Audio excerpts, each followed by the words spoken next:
अस्सलामु अलैकुम वरहमतुल्लाहि वबरकातुहू अऊज़ु बिल्लाहि मिनश शैतानिर रजीम बिस्मिल्लाहिर रहमानिर रहीम। आज मैं आपको बताऊंगा कि कई लोगों की स्प्लीन इलाज हो जाती है। वो किस वजह से होती है, यानी तीली का बढ़ जाना। इसका इलाज है, ये इसकी बढ़ने की वजह क्या है और इसको तशख़ीस कैसे किया जाता है। इसके साथ साथ इसका इलाज भी है, इसका इलाज किया जा सकता है।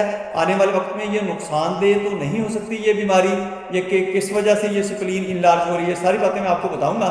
सबसे पहले आपने ये करना है कि मेरी वीडियो को आगे आपने लोगों के अंदर शेयर कर देना है, ताकि जिन लोगों तक मेरी वीडियो नहीं पहुंच रही उन तक पहुंचना शुरू हो जाए। और आपने इस वीडियो को अच्छी तरह देखना है, सुनना है, समझना है। आपको मेडिकल के बारे में इंशाल्लाह बहुत ज़्यादा अवेयरनेस हो जाएगी। आपको अपनी बीमारियों के मुताल्लिक, अपने बदन के मुताल्लिक, अपनी फिजिबिलिटी के मुताल्लिक आपको बहुत ज़्यादा बेनिफिट मिल जाएगा इसका।